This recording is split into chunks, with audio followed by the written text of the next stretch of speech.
The most important thing is that when you ask someone to give you feedback, know what kind of feedback you want. And I don't mean just, I'll be fine with whatever you say. If you're not fine with whatever they're going to say, don't say that. You have to know how much you're ready to hear. Welcome to the Creative Solutions Podcast. On the show, it's my job to tease out the creative solutions my guests are coming up with to change the world through creativity, social action, and mindset. I also give you tips and techniques so you can do the same. This episode is brought to you by my class, Meditation for Busy People, where you'll learn how to relieve stress and discover clarity and joy in just 5 minutes a day. It's also brought to you by the Brain FM app and this podcast's host, Podbean. Also, follow the podcast on Instagram or TikTok and check out our shop for merch, music, and musings. The links are all in the show notes. Hey there, and welcome to the Creative Solutions Podcast. I'm your host, Isolde Trachtenberg. Thank you so much for being here. I appreciate you taking the time to listen. I want to talk today about something that is very close to my heart, actually, and that is that so often we hear that artists are somehow meant to be tortured souls, right? We hear about the artists like Jackson Pollock, who are in such pain and who have mental health issues and things like that. And there is this notion of the tortured artist being touched by some sort of genius.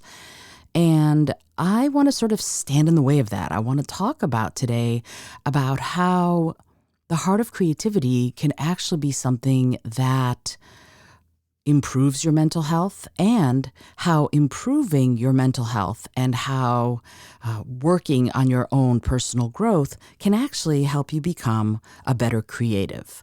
I know this is something that it's one of those things where we sort of have to think about this a little bit differently, right? Because if you're an artist or a musician or a writer and you want to raise your skills, elevate your craft, I think you're going to be in for a treat, because I want to look at how we can create bigger, better, more exciting work through the power of self-discovery and artistic growth while we're looking at self-improvement. I know it's a little odd, but I really hope that you sort of work with me on this. I want you to go ahead and grab a notebook or a pen or some kind of sketchbook or something, because I'm going to talk to you about 10 different questions that are going to hopefully spark your creative journey in some really interesting and wonderful ways.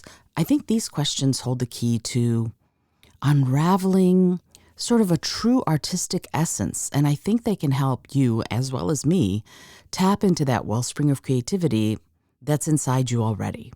So hopefully you're ready. Hopefully you have your favorite drink with you and a sketchbook or a notebook and a pen or some crayons. However you choose to be creative is all up to you. And I'm going to go through the questions, and then I'm going to sort of talk a little bit about how you can use these questions to build your art while you build your self-esteem, self-confidence, and growth. Okay, here we go. Question 1. What emotions or experiences from my life can I infuse into my art to create a more authentic and relatable connection with my audience? And I think asking yourself this question is really key for every creative person. Emotions are the language of art, and by looking into your personal experiences, I think you forge a genuine connection with your audience, with whoever reads your stuff or listens to you or looks at your art. When you pour your heart into your creations, they resonate on a profound level, touching the souls of other people. And by embracing your authentic self, you invite other people to do the same, and then you can foster that powerful bond that transcends time and space. And so here's a technique to try. Journal your emotions, right? Keep a journal or a mood board and jot down your feelings, events, and personal experiences that resonate with you. use these raw emotions as a foundation for your creative expression. Because remember, vulnerability often leads to the most profound connections and interactions. And here's an example. I'm going to jump to Van Gogh a lot, even though he did have mental health struggles. But I want to look at his portraits, his self-portraits, and also portraits like Starry Night, because they offer a window into his inner struggles, and it makes his art really incredibly relatable, even, decades, centuries later. And what's interesting to me about his work always is that I often wonder, like for Starry Night, when you look at that and you see the clouds whirling and the stars dancing and being so much bigger than you would expect stars to be when you're looking at the starry sky, I wonder, is that how he, in his genius, actually saw the sky? Or was it his interpretation to make the art bigger than what you and I might see when we're looking at the sky? I mean, I live in New York City, so I hardly ever see stars anyway, but when I'm in situations and in places where I can see the stars, they don't look like those roiling masses that Van Gogh painted. And so I have to wonder, was he representing sort of what he actually saw, or was he giving us a glimpse into what could be?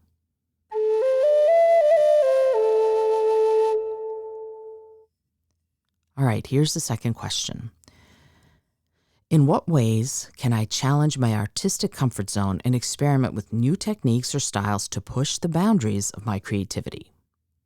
Ooh, good question, right? Comfort zones can be cozy, like a warm blanket, but they can also confine you. When you embrace this question, I think it sets your creative spirit on a daring adventure. And to quote Helen Keller, life is either a daring adventure or nothing. So when you dare to step beyond the familiar, I think you walk into uncharted territories of your own imagination.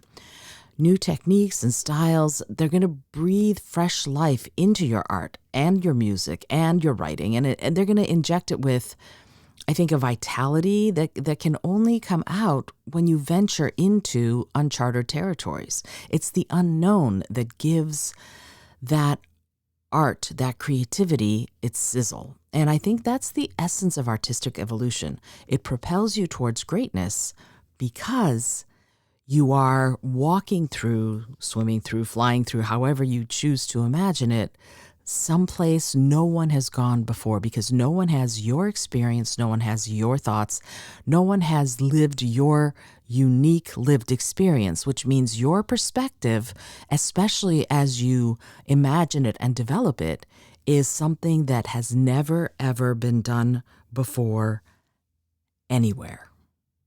So here's the technique. The technique to try is the random challenge. Try picking 3 random words or phrases and incorporate them into your next project. This exercise is going to spark huge ideas and break creative blocks. For example, I always do with the writing group that I lead and manage.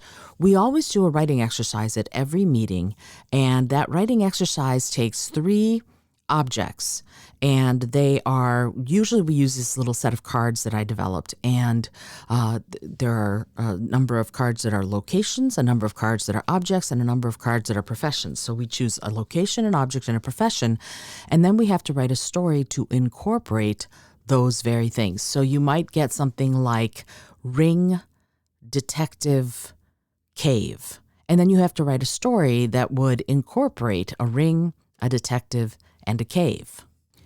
In fact, why don't I read you one of the stories? On March 25th at a meeting, we chose an accountant, a museum, and curtain for the 3 words. Accountant is the profession, museum is the location, curtain is the object. And we had 10 minutes to write a short story that incorporated those elements. So here is the story that I wrote in 10 minutes. I haven't edited it, so hopefully there aren't too many too many issues with the story, but here we go. Oh, and this might and probably will end up in our next anthology. The first one is called In a New York Minute, which is a compilation of all of these different short stories that we wrote for the first 2 years that we've been meeting. Now we're sort of writing up and collecting the ones that we're going to put into the next anthology, but that's going to be a little while. But anyway, so here's the story. Oh, Miss Simone. Lester Charles hurried along the hall of the Museum of Ancient Arts. He paid no mind as he passed several necklaces encrusted with gemstones of all the colors of the rainbow. Baubles had never interested him. Numbers did, ever since he was a child. While others played with trucks or spades or G.I. Joes, all he wanted was a pad and a pencil. He wanted to add and subtract. The day he learned the multiplication tables, all in one day he might add, was one of the happiest days of his life. The day his mother bought him a TI-30 calculator still lived as a hallmark of his 53 years. Miss Simone, he called out again as he caught up to the woman at the end of the hall. She stood before a case that held the jewels of Suyanara, a queen of the Sumatran Empire. Louise Simone turned her elegant head, and her striking blue eyes regarded him. They narrowed slightly, but Lester didn't notice. He was on a mission, and it would not do to be distracted by anything. Yes, Mr. Charles, what can I do for you? Her voice was softened by a subtle French accent. I'm afraid we have a very big problem. Lester was slightly out of breath by the time he reached her. He held the clipboard up to her in some sort of triumph. What is it? She asked. It's the bill, he responded. The bill for the gala. Surely everything has been taken care of. Simone glanced at the clipboard. We have big plans for that evening, and everything must go off perfectly. But you see, Charles stuttered, for the first time daunted by the tall woman in front of him, the curtains we were sent for the main room are twice the price that we were quoted. That will not do. Mr. Charles, I am paying you to see that everything adds up, she purred. His breath hitched in his throat. We wouldn't want our problems to multiply, she continued, and his pupils dilated. There was nothing he loved more than arithmetic, and her little play on words stirred his depths. I'll take care of it, he all but moaned. See that you do. She nodded as he staggered away, still stunned by her words. We have plans for that evening, don't we? She turned her attention to Suyanara's jewels. The night of the gala was also the anniversary of the Queen's death, and also the night Simone would steal the jewels and resurrect her queen.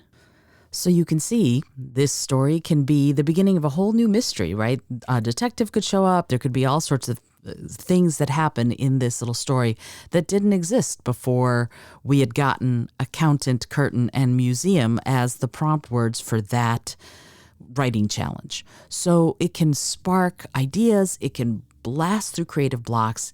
It can help you articulate your ideas. It can help you form them. It can help you write entire books. In fact, one of our members developed an entire book from one of the short stories she wrote at one of our meetings. She started this story, did 10 minutes, and then ended up writing an entire novel about it. You can do it too. It's a great way, again, to spark your ingenuity and creativity, and it will get you moving, particularly if you're finding yourself blocked. Here's an example of how another famous artist used this technique. Pablo Picasso's transition from realism to cubism revolutionized modern art. It showcased how experimenting with new styles can lead to groundbreaking results.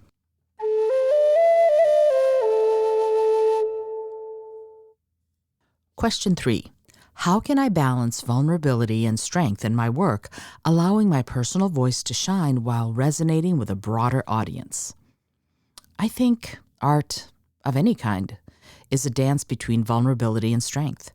Your personal voice is a powerful instrument capable of evoking emotions that touch the core of humanity. I think that when you find the courage to expose your own vulnerabilities, you can craft a profound connection with your audience. You can draw them into the intimate realm of your own creativity. However, I think it's also important to infuse your work with strength, to empower and uplift your audience. The delicate balance between these two elements sets your art on a transcendent journey that speaks to the hearts of many people. So here's a technique. Embrace imperfections. Acknowledge that perfection isn't the goal, right? If you listen to last week's episode with Al Petaway, the encore episode with my dear friend Al Petaway, he talked about how the technical perfection of a note or a phrase on the guitar isn't really what he's going for. He's going for the perfect emotion, for the perfect vulnerability. The technique, he said, sometimes he'll let go of a need to have the technique be perfect if the emotion of whatever has been written is perfect. So that's something that we really can learn from, right? If you embrace the imperfections, they can be the bridge to connecting your specific and unique voice to a huge audience. And an example of that might be Frida Kahlo's self-portraits, right? They celebrated her struggles and her triumphs, and they resonated with so many. If you see one of her self-portraits, you're going to get lost in it, especially because she, again, embraced those imperfections.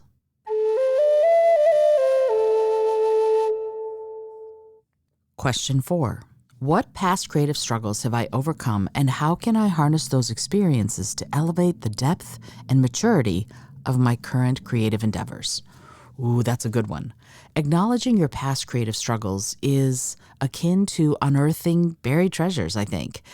These struggles can be the stepping stones that led you to where you are today if you let them be. By examining them, by studying them, by looking at them, you can gain incredibly valuable insights into your own creative growth. It will enable you to refine your creative process and tap into even more depths of your own expression. Each hurdle that you overcome can be a testament to your resilience, your dedication, and it can shape the brilliance of your present and your future creativity and art. So here's the technique. Reflect and repurpose. I want you to go back and look back on your previous works, whether they're paintings or pieces of writing or pieces of music. And I want you to analyze if you had creative challenges during creating those pieces, analyze how you overcame them, right? Use those lessons to inform and enrich the projects that you're working on now. And the example of that is another one of my favorite creatives, Leonardo da Vinci. His curiosity, his relentless drive to learn the new and to embrace diverse artistic pursuits. He was never a one-stop shop, right? He tried so many different artistic creative endeavors and different genres, different even industries you would call. They were fueled by his determination to surpass creative obstacles. He envisioned so many things that no one had up to then, of course, and people hundreds of years later are still learning from some of the things that he wrote and some of the things that he did. The work of Edward Tufte, for example, it can be directly correlated to the work of Leonardo da Vinci, and Tufte has said it himself, that da Vinci was an incredible influence to him as he was developing his insights on how best to present information. That is what Tufte is best known for, is how do you present information in such a way that the most people possible are going to get the most information possible out of what you've presented. I know that was a cumbersome sentence. Tufte would shake his head at me if he heard it, but it's really important. His Envisioning Information and Visual Explorations books are all about how to present information in such a way that people take it in incredibly easily and concretely. And Tufte talks about, if you ever hear him live, he talks a lot about how his inspiration came directly from the incredible innovations of Leonardo da Vinci.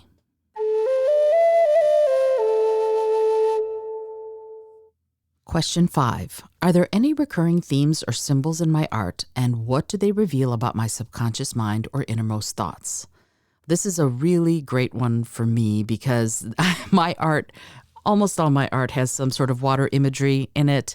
And when I was creating my tarot deck, for example, water plays a role. All 4 suits are different. One is earth, one is air, one is fire, one is water. But I can't tell you how many of the cards end up with water images in them. That was my COVID project, by the way, the functional tarot. That was what I decided to do.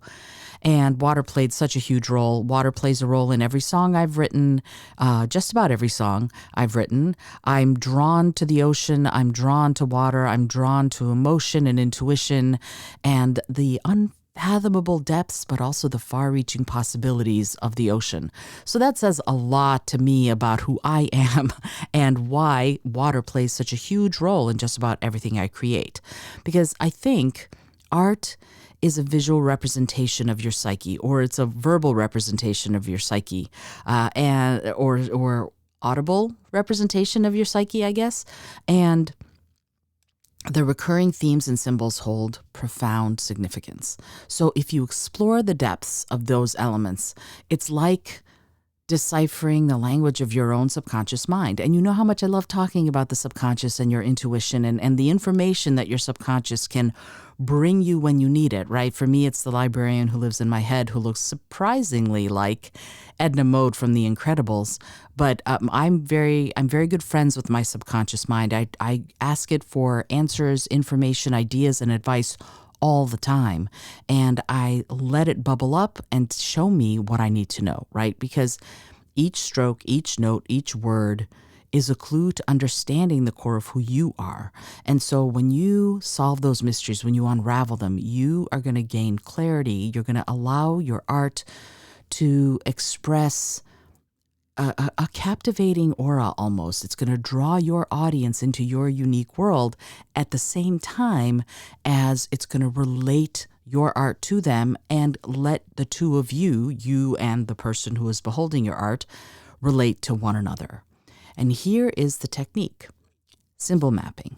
I want you to identify recurring elements in your work and create a visual map to explore their deeper meanings. So it's almost like a vision board, except for you're going to look back at what you've already created and see what are the symbols, what is the imagery that I have sort of returned to, that I keep exploring, and then find some images online or in magazines or something like that, and make a little board up of all those images, and then explore what they make you think about, right? That when I'm teaching people how to read tarot, for example, I do that. I ask them to study each card and sort of see what kinds of things that card brings up for them, right? If they're looking at the Two of Rods, for example, they're going to be looking at a woman standing atop a castle turret, and she's got two rods behind her, two spears behind her, and she's holding a globe.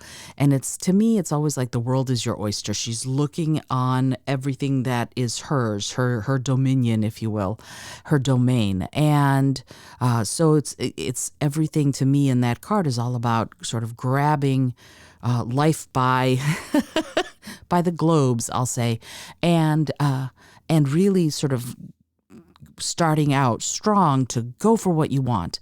And that castle represents the self. It represents knowing yourself and working through yourself. And the castle appears in other tarot cards. And each time that symbol is there in a card, it's going to represent something similar, right? So when there are those recurring elements and you create a visual map, you can unravel all of that information, and it can give you inspiration, but it can also give you information that will be incredible for your self-awareness and for your thematic clarity as an artist.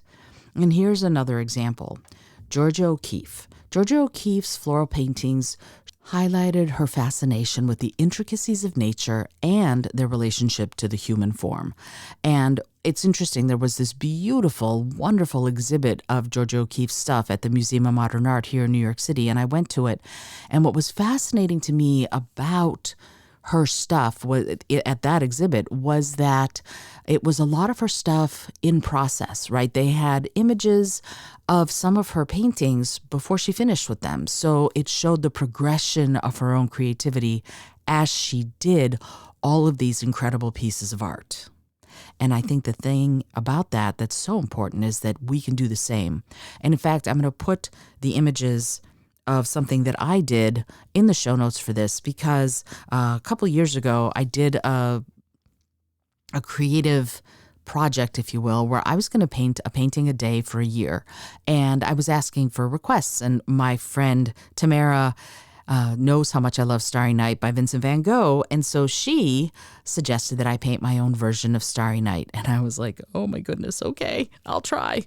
And I did it. I painted my own version. And what I then did is I posted online 6 or 7 images of the process of doing it, right? So I started with almost nothing, blank canvas almost, and then I showed the progression of how I layered over onto this painting all of the different depths that I could see, and not anywhere near Vincent van Gogh's genius, of course, but what I could see out of what was being done. And it was really fascinating to try and to see what happened.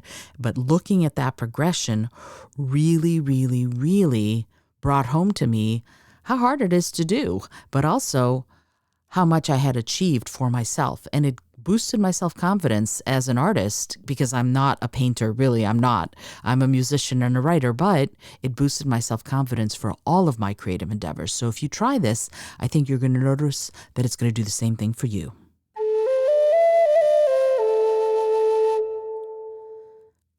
Question 6. How can I find inspiration from other art forms, music, literature, psychology, and incorporate those influences to create a unique and captivating fusion of my art? So I think that as artists, we are part of a huge tapestry of creativity that's woven by countless people throughout history and today. And so when you seek inspiration beyond what you normally do, I think you open the doors to a treasury of incredibly diverse and wonderful influences. And, no one can tell you what to look at as far as that, or what to listen to. I think you have to explore that for yourself, but I would encourage you to follow your curiosity, right? If you're interested in the music of the medieval era, find it. Go listen to that. It's out there. If you're interested in listening to music from Zimbabwe or from Ecuador, find Alan Lomax's database online. Alan Lomax was an ethnomusicologist, and what he did is he traveled the world for decades and recorded the music of the different cultures that he visited. And so then he put it together. When I worked at the National Geographic Society many, many years ago, Alan Lomax came and did a presentation for us in an effort to get the Geographic to put his stuff all on Laserdisc. This shows you how long ago that was. He was trying to get it on Laserdisc, but he wanted to have this free, accessible database available to everyone in the libraries of the world. So if you wanted to listen to music from Ecuador or Argentina or Taiwan or Moldova, where I'm born, if he had gone there, he had a recording, sometimes audio, sometimes video, of music from that was indigenous to that area. And unfortunately, the National Geographic said no, because he did not have specific copyright permissions, and which is really unfortunate to me. But his daughter, after he passed away, his daughter decided, you know what, I'm going to take all this and I'm going to put it up online. And so the database, if you look at Alan Lomax, ethnomusicologist, if you Google that, you're going to find the database, and then you can listen to music from all over the world. Because I think the point of this is that all of this, music, literature, other art forms, they hold a wealth of insights and aesthetics that can really spark your imagination. And when you weave those influences into your own work, you're going to craft a unique and captivating artistic fusion that stands apart from everybody else. And it's going to leave an indelible mark. So here is the technique. I'm calling it cross-disciplinary exploration. I want you to dive into diverse disciplines, from literature to science, and draw connections between their concepts and your creative expressions. I think it's really amazing and incredible when we find things that we had thought of being borne out in science. Right? You know me, if you've listened to the show for a long time, you know that I believe that yesterday's myths are today's science, and today's myths are tomorrow's science. As we develop better instrumentation, we are able to look at incredible vistas that we just couldn't do before and measure them and repeat those measurements. So if you want to, compare Vincent van Gogh's Starry Night with images from the Hubble telescope or the James Webb telescope. Just go and compare them. See what there is. See what the differences are. See what the similarities are. It's going to be something that I think is going to really change how you view almost everything. And here's another example of that, Kandinsky. Kandinsky's integration of music into his abstractions gave rise to an innovative and emotional visual symphony. So check out Kandinsky's work to see how he did what he did.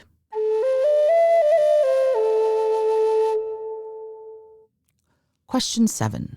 What aspects of my creative process can I refine or streamline to ensure that I'm consistently challenging myself and nurturing a sustainable artistic journey? The creative process is both a sanctuary and a playground for your ideas. I think it's so important to cultivate a space that fosters continuous growth and that challenges you to expand your horizons. By examining your process, you identify areas that may benefit from refinement, from breaking things down and putting them back together, from making them more efficient and effective. Because remember, a sustainable artistic journey requires nurturing. Just like a seed needs care to blossom into a majestic tree. By nourishing your creativity, you're going to ensure a flourishing and enduring artistic path. Here's a technique. Do a weekly evaluation. Set aside time every week to evaluate your creative progress. Celebrate those achievements and identify areas for growth. And here's an example. J.K. Rowling, whatever her personal troubles, trials, struggles, I don't want to talk about those. I do want to talk about her meticulous planning and her disciplined writing routine, because they enabled her to craft the intricate world of Harry Potter and captivate readers of all ages. Now, I know that lots of people talk about the other boy wizard with the scar on his forehead, and I forget his name right now, and they say, oh, she was derivative. She might have been. I don't want to get into all of that. What I want to talk about is that she had incredible discipline while she was working on all of those books and the books that she's written since then. Regardless of anything else, her work ethic, I'm all about it.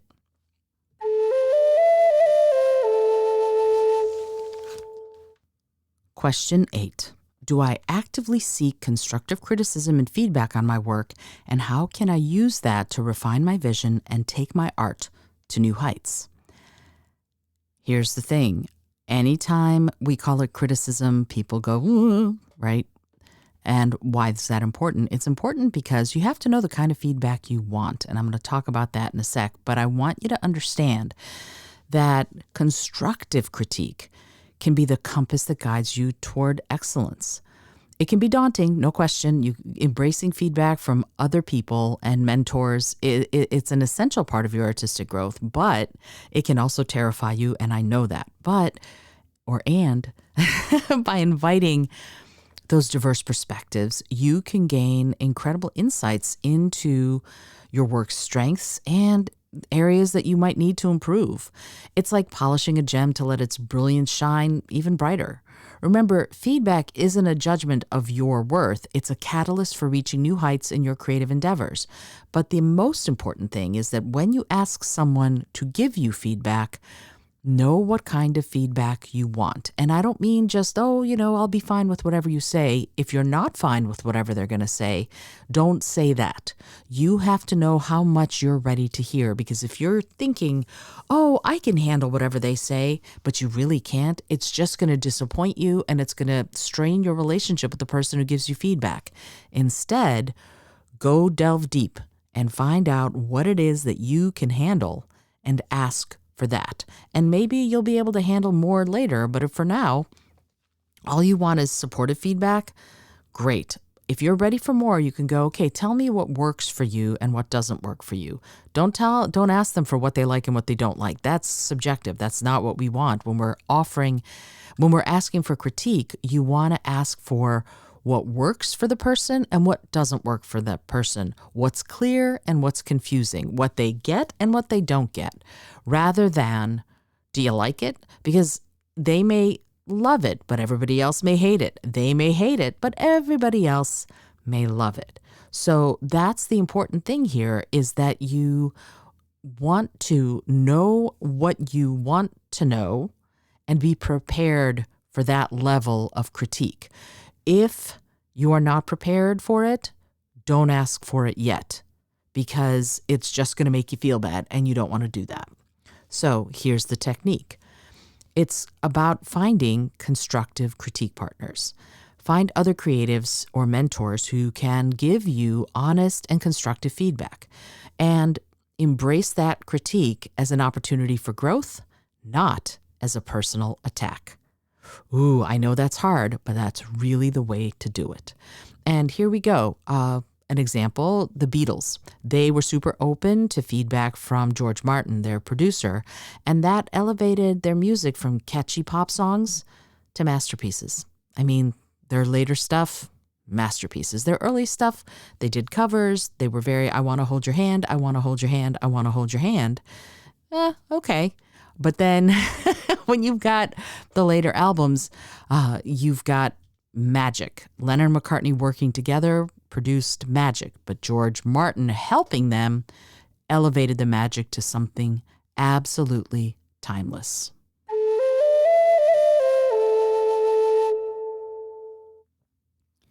Question 9.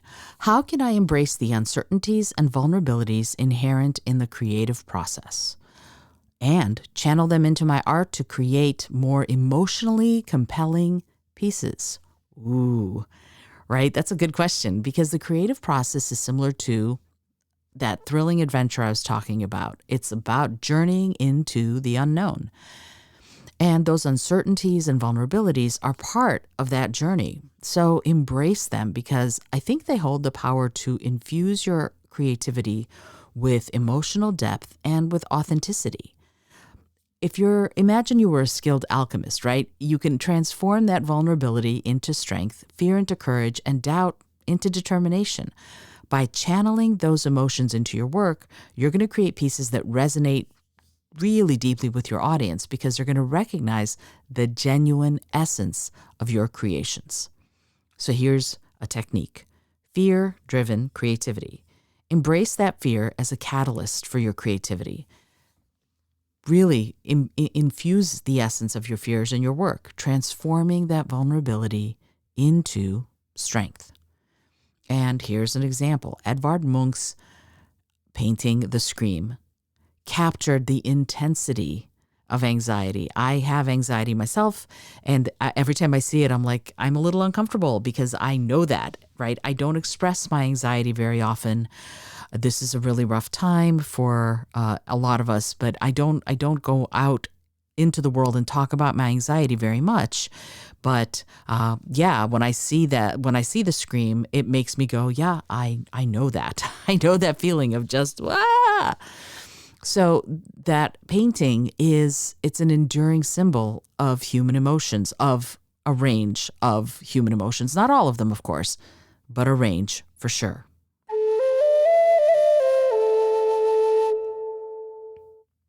We come to the last question. Question 10. What legacy do I want to leave through my art, and how can I ensure that my work continues to evolve, leaving a lasting impact on both myself and my audience?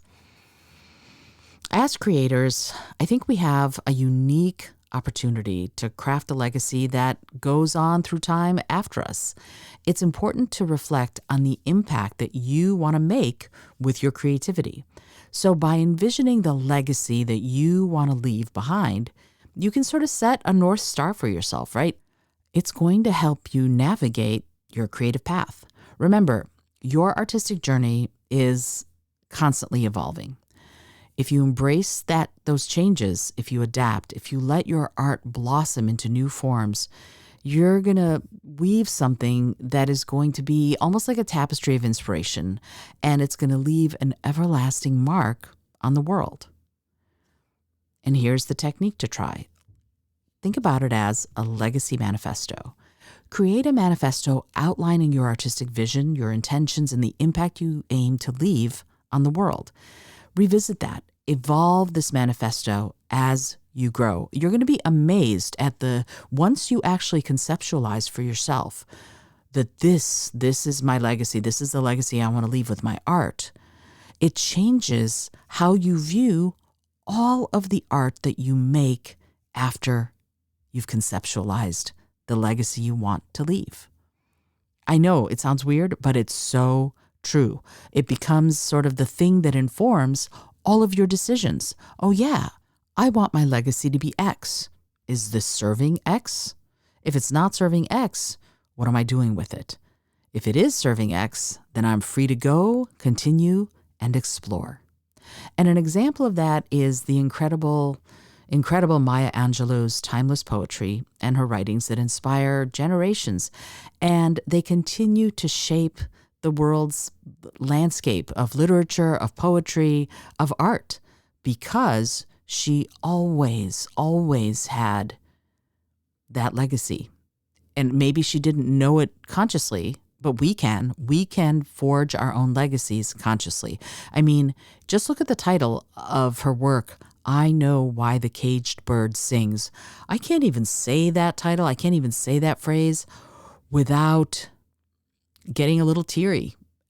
Honestly, because wow, the depths of knowledge, the depths of wisdom, the depths of suffering that she endured in order to be able to title that work, in order to be able to even begin to know why the caged bird sings and still write about it is breathtaking for me. And I think that that's one of the things that we can all look at when we look at our own legacy, what legacy we want to leave. When we do that, we can open ourselves to an artistic and creative path that's going to inform how we do things from today for the rest of our lives.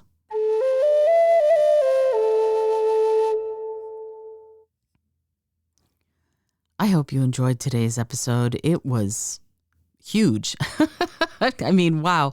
I'm inspired to go back and revisit some of these questions for myself. And I think if you do that, let me know, first of all, if you decide to answer some of these questions, I'd love to hear some of those answers. I always have a little link.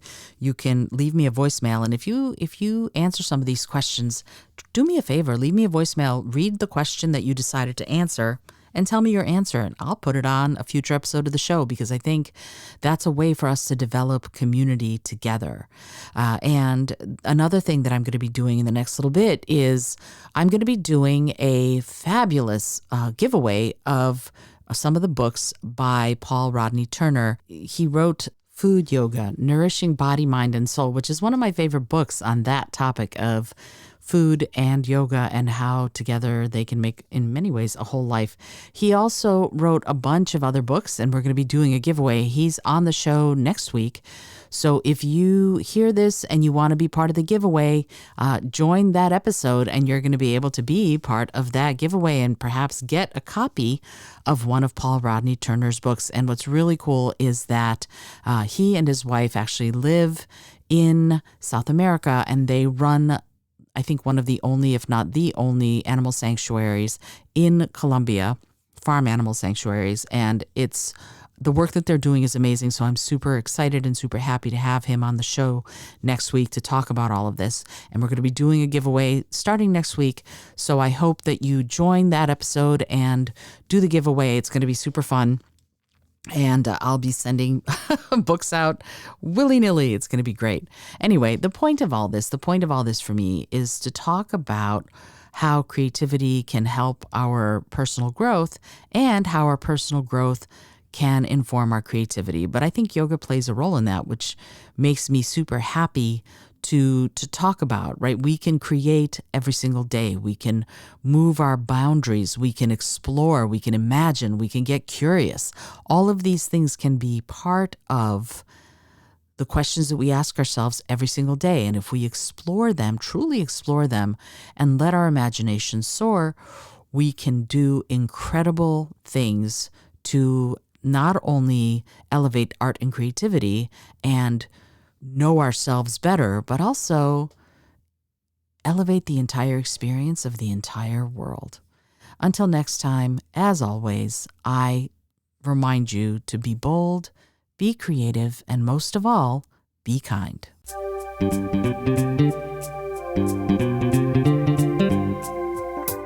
Thank you so much for joining me today. I really appreciate you being here. Please subscribe to the podcast if you're new, and it would mean the world to me if you told a friend about it. Today's episode was produced by Isolde Trachtenberg and is copyright 2023. As always, please remember this is for educational and entertainment purposes only.